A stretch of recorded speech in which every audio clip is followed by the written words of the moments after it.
नमस्कार दोस्तों।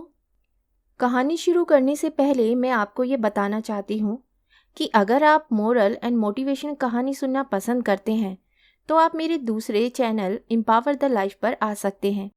आपका वहाँ स्वागत है। द गोल्डन स्टोरीज में आपका स्वागत है। आइए सुनते हैं अमरकांत जी की लिखी कहानी लड़का लड़की। सितंबर बीतते बीतते बरसात समाप्त हो चुकी थी और आकाश निर्मल एवं नीला दिखाई देने लगा था। चंदर ने उन्हीं दिनों एक फिल्म देखी। वह एक गोरा, खूबसूरत और पतला छरहरा नौजवान था।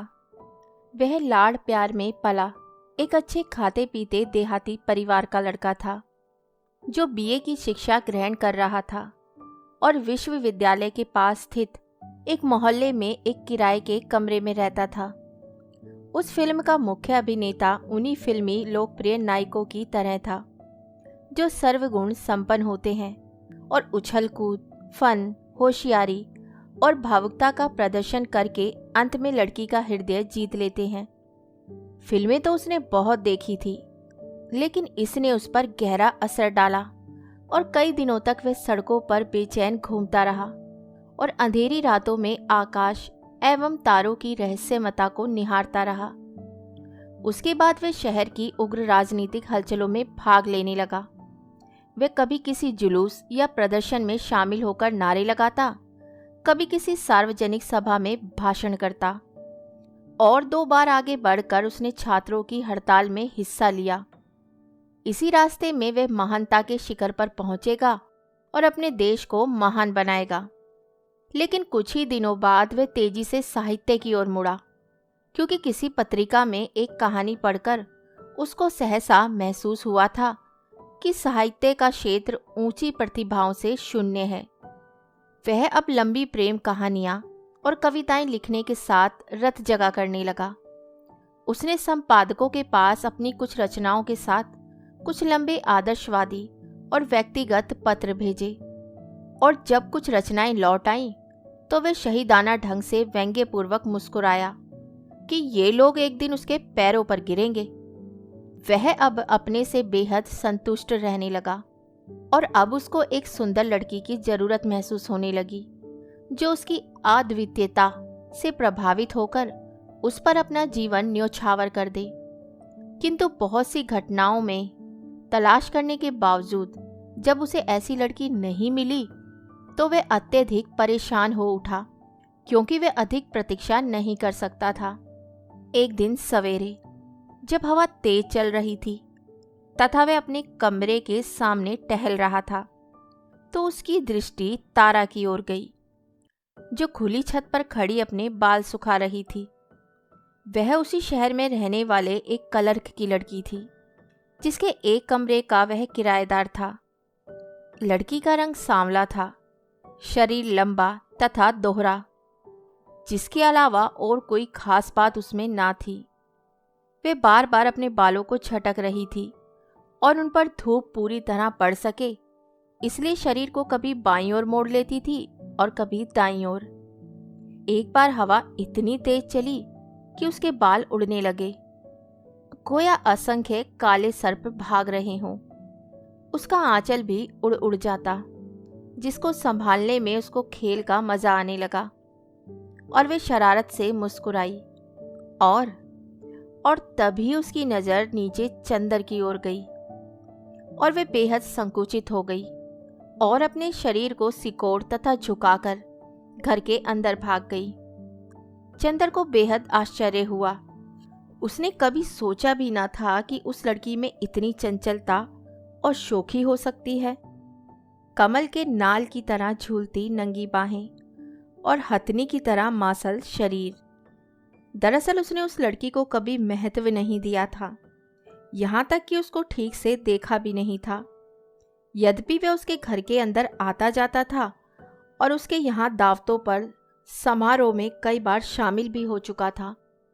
उसका ख्याल था कि वह एक भोंदू, गंदी और आलसी लड़की है, जैसा कि क्लर्कों की लड़कियों के बारे में उसकी राय थी।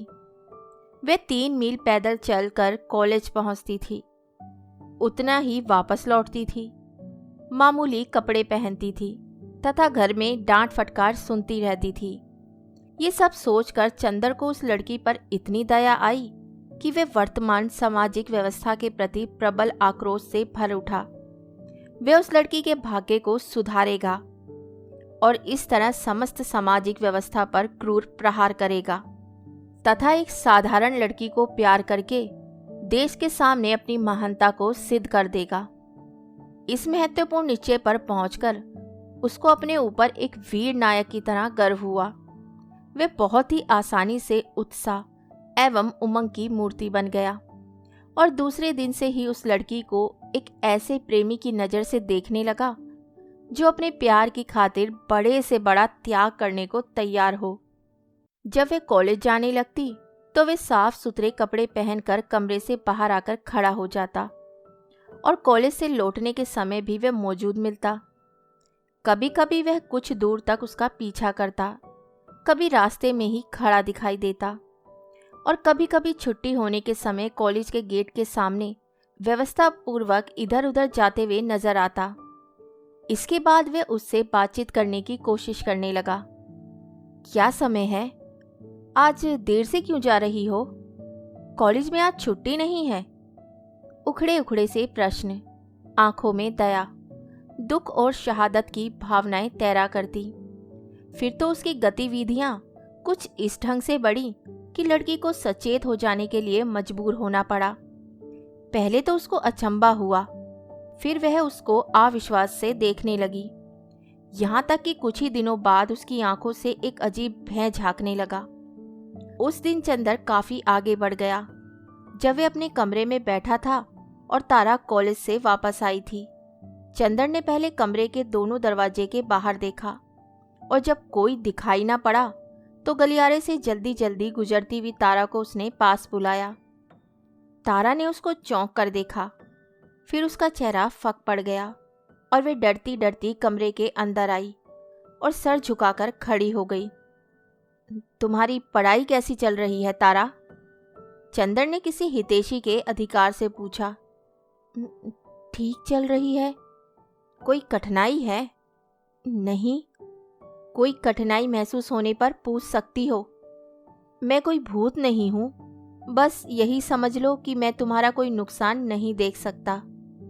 तारा का सर झुका का झुका रहा। चंदर ने उठकर कमरे में 2 बार चहलकदमी की, फिर वे तारा के एकदम निकट आकर बोला, तारा, तुमको डरना नहीं चाहिए, अपने को हीन नहीं समझना चाहिए। तुम में बहुत सी अच्छाइयाँ हैं, डरने की क्या जरूरत है। उसकी बातों का तारा पर ना जाने कैसा असर हुआ कि उसका चेहरा रुदन की हल्की लकीरों में खो गया और वे अचानक छटक कर कमरे के बाहर निकल गई। तारा ने जल्दी से किताबें रखी और एकांत कमरे में बैठकर चुपचाप आंखें पोंछने लगी। वे सचमुच अपने को बहुत छोटा महसूस करने लगी, गोया किसी ने संकेत करके यह बता दिया हो कि उसका स्थान कहाँ है। वे अपने माँ बाप की प्रथम भूख प्यास की लड़की थी और उसको कभी बहुत लाड़ प्यार भी मिला था। उसका दिमाग बहुत अच्छा था और अपने इम्तिहान बहुत अच्छे नंबरों से पास करती रहती थी। लेकिन धीरे धीरे उसके परिवार की संख्या बढ़ती गई और बाजार में जरूरी सामान की कीमतें चढ़ती गई और उसके परिवार पर काली छाया मंडराने लगी। अब घर में रोज ही लड़ाई झगड़ा होने लगा, मामूली बात पर चकचक और गाली गलौज। पिता नाराज होकर घर से निकल जाते। कभी माँ खाना पानी छोड़कर अपने को कमरे में बंद कर लेती। स्वयं उस पर भी रोज डांट फटकार ही पड़ती। उसको छाती फाड़कर काम करने पड़ते, बच्चों को संभालना पड़ता और छोटे भाई को गोद लादना पड़ता। कई बार उसकी पढ़ाई छुड़ाने की बात आई, जिसके लिए कई बार उसकी माँ ने जिद ठान ली, लेकिन उसके पिता की वजह से ऐसा नहीं हो पाता था, क्योंकि वे जानते थे कि बिना पढ़ाई लिखाई के शादी नहीं हो पाएगी और यदि शादी जल्दी ना भी हो तो लड़की अपने पैरों पर खड़ी तो हो जाएगी। लेकिन घर के घुटन भरे वातावरण ने उसकी उमंग को समाप्त कर दिया था और वह घर तथा काम से भागने लगी।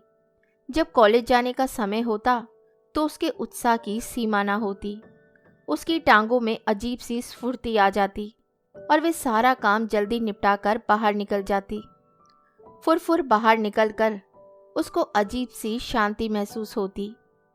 काश वे अपने घर कभी ना आ पाती और इसी तरह सड़कों पर घूमती रहती।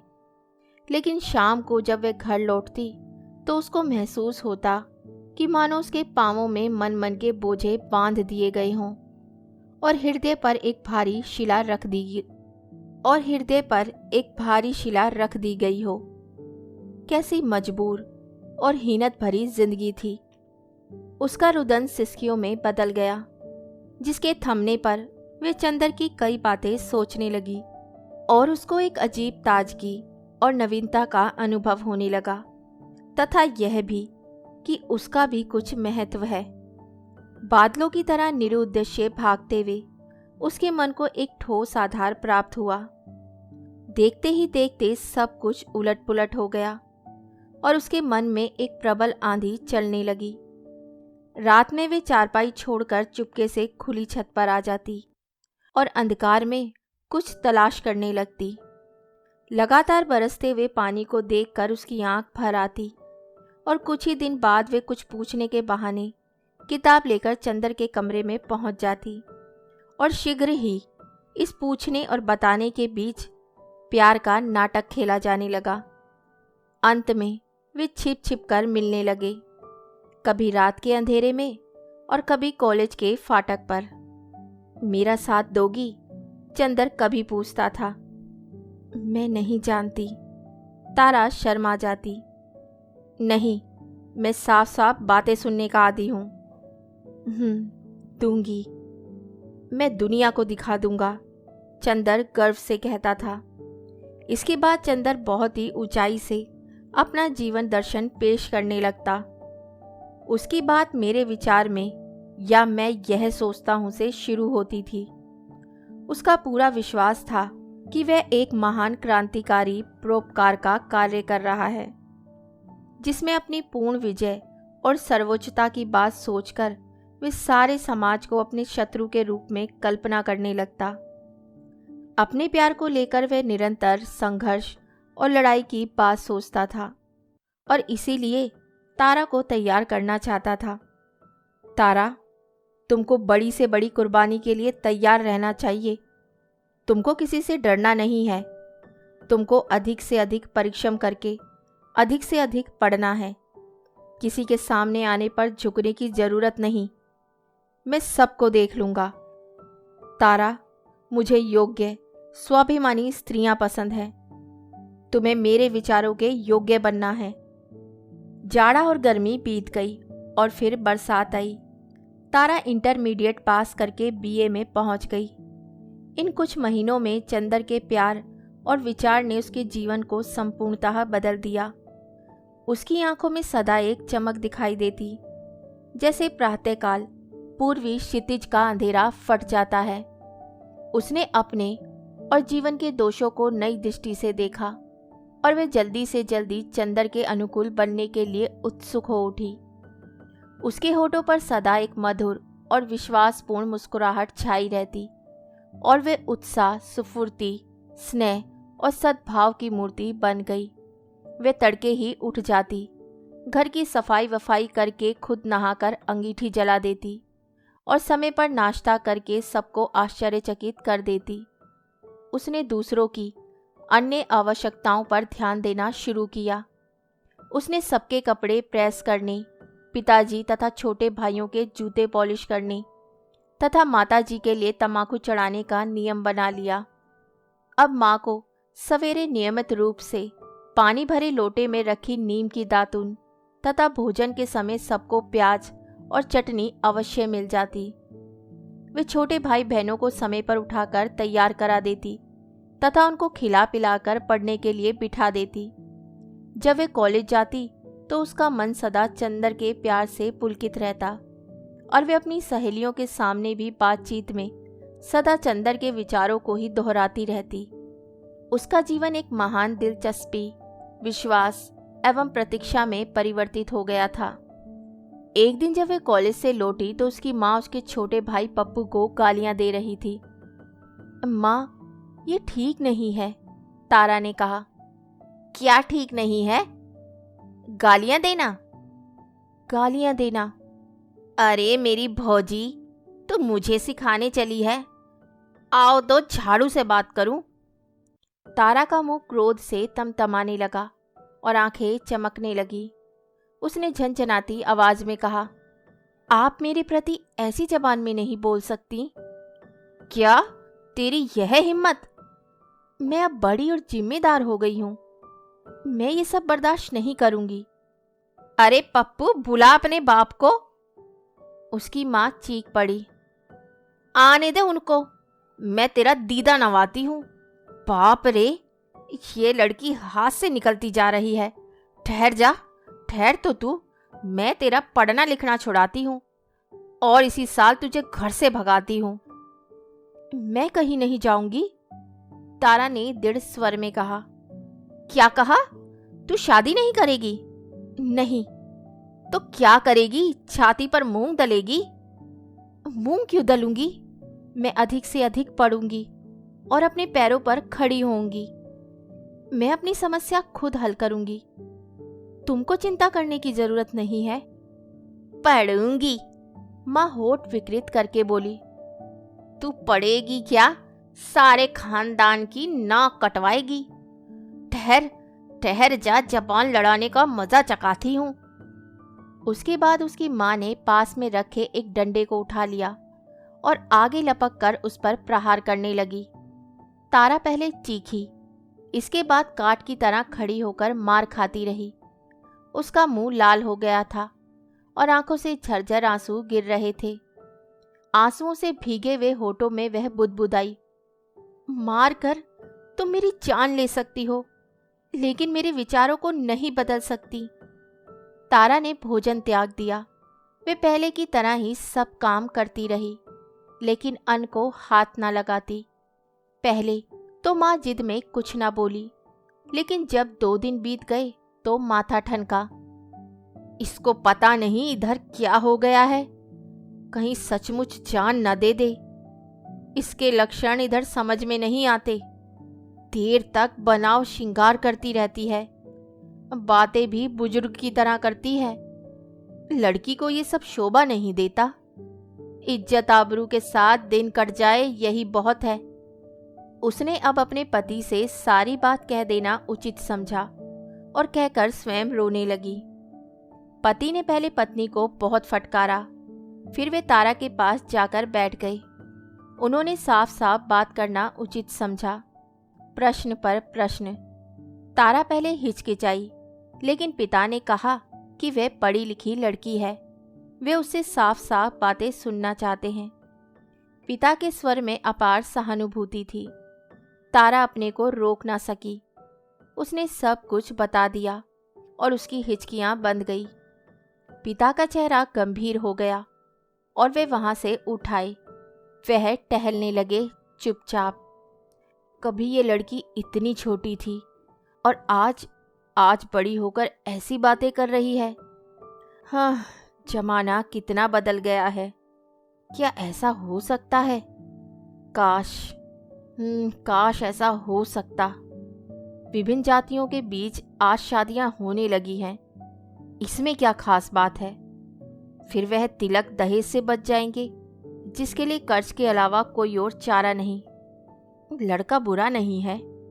वे देर तक सोचते रहे, फिर भी किसी निश्चय पर नहीं पहुंच पाए, क्योंकि तर्क एवं सच्चाई के सहारे जब वे 2 कदम आगे बढ़ते थे तो पुराने संस्कार उनके कदम को पीछे खींच लेते थे।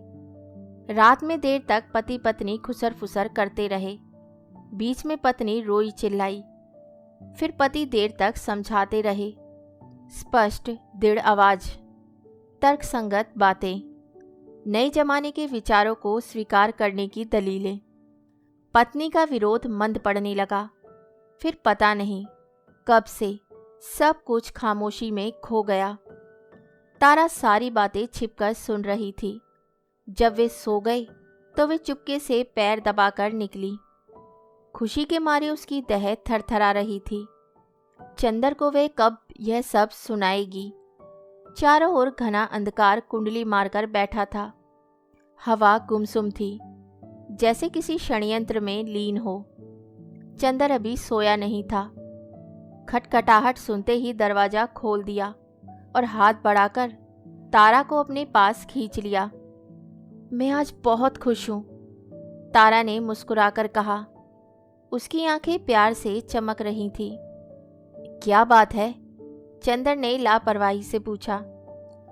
मिठाई खिलानी पड़ेगी। जरूर, अब बताओ बात क्या है?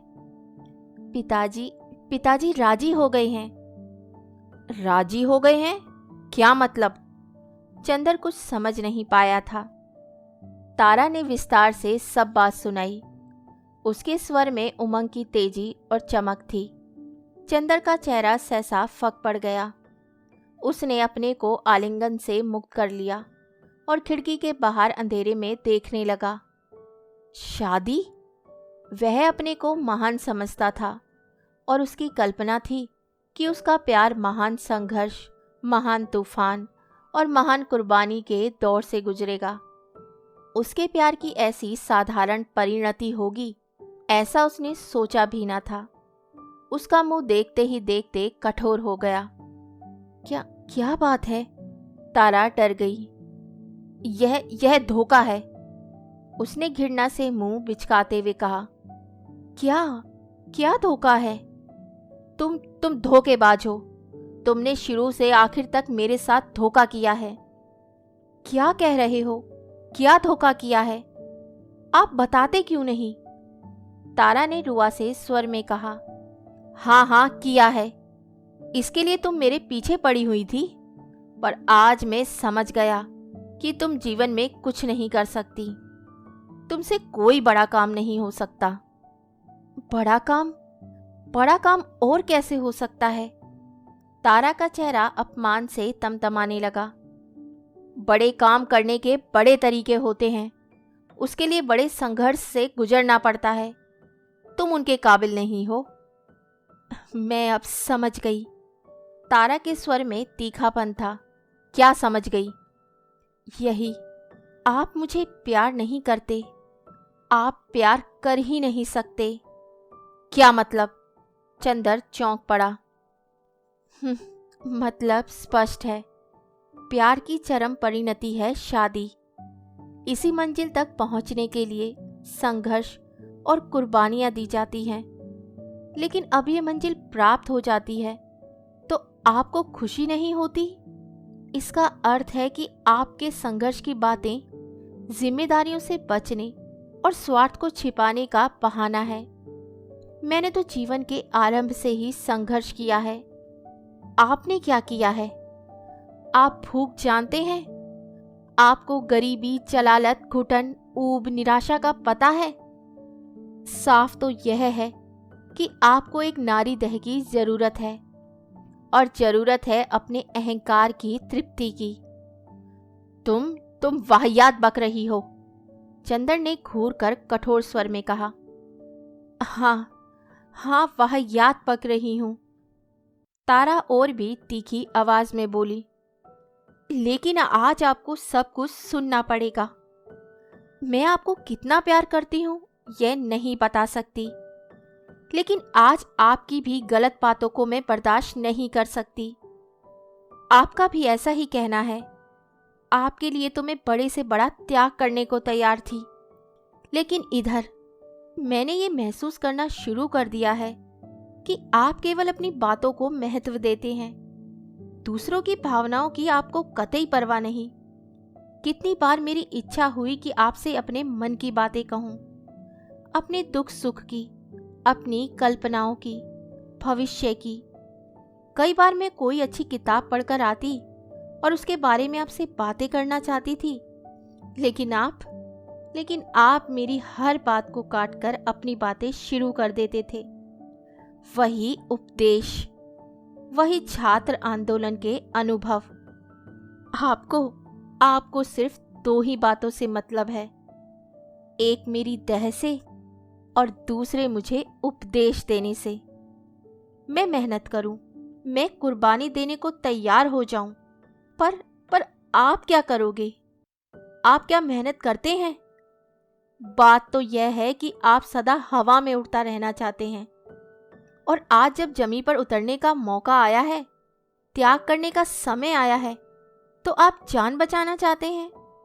इसलिए आप नाराज हैं। अपने लिए मौजपूर्ण गैर जिम्मेदार और दूसरे के लिए परिश्रम, कर्तव्य और जिम्मेदारी, यही आपका जीवन दर्शन है। पर मैं आपसे ये पूछती हूँ कि आपने मेरे जीवन को क्यों बर्बाद किया? खैर, आप ये बात गांठ बांध कर रख लीजिए। मैं किसी की दया पर निर्भर नहीं रहना चाहती। अंत में उसकी बातें रुदन में बिखर गई और वह तेजी से बाहर निकल गई। चंदर कुछ देर तक कमरे में सुन खड़ा रहा। ऐसी उम्मीद उसको ना थी। कुछ क्षणों के लिए उसको लगा कि तारा की बातें सही हैं। तब वे अपने को बहुत ही छोटा महसूस करने लगा। लेकिन शीघ्र ही उसने अपने को इस भावना से मुक्त कर लिया। अब उसका मुंह क्रोध और घृणा से विकृत हो गया। एहसान करने का यह फल मिलता है। जिसको उसने कीचड़ से निकाला था, वे अब उसी का प्रहार कर रही है। यह दुनिया है। उसने अंधेरे में थूका और जोर से दरवाजा बंद कर लिया। कहानी सुनने के लिए धन्यवाद। तो इसी के साथ मैं आपसे विदा लेती हूँ और कल फिर मिलती हूँ एक नई कहानी के साथ। तब तक के लिए अलविदा।